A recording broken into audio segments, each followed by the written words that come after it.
Le président congolais Joseph Kabila a nommé mardi un gouvernement de 60 membres en vertu de l'accord de sortie de la crise provoquée par son maintien au pouvoir l'an dernier mais dont les modalités sont contestées par ses opposants.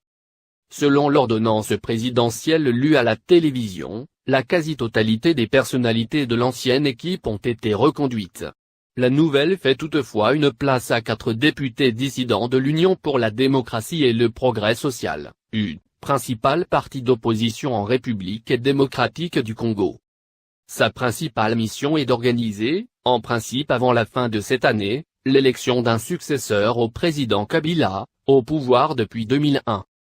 La liste du cabinet a été rendue publique un mois après la nomination comme Premier ministre d'un autre dissident de l'Union pour la démocratie et le progrès social, Bruno Tshibala.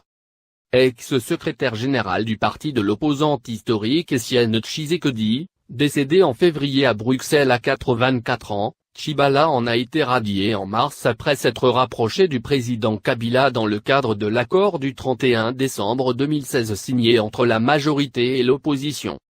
Cet accord est censé sortir la RDC de la crise née du maintien au pouvoir de Joseph Kabila au-delà du terme de son mandat le 20 décembre dernier.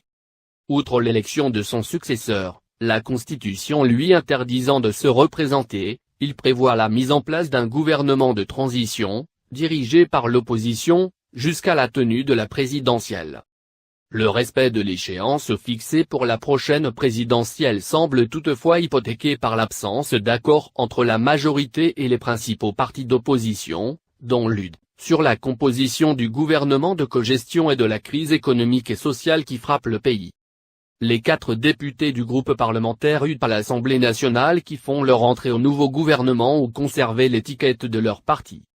Mais ils en sont exclus comme tous les membres du groupe parlementaire UDP depuis février 2012 pour n'avoir pas respecté le mot d'ordre de Tshisekedi interdisant aux élus du parti de siéger au Parlement.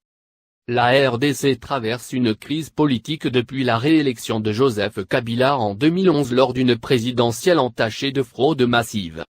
Les tensions ont été exacerbées avec son maintien au pouvoir après la fin de son deuxième mandat dans un climat de violence ayant fait des dizaines de morts dans le pays. Merci de nous avoir suivis. Pour plus de vidéos consultez notre chaîne ou visitez notre site internet.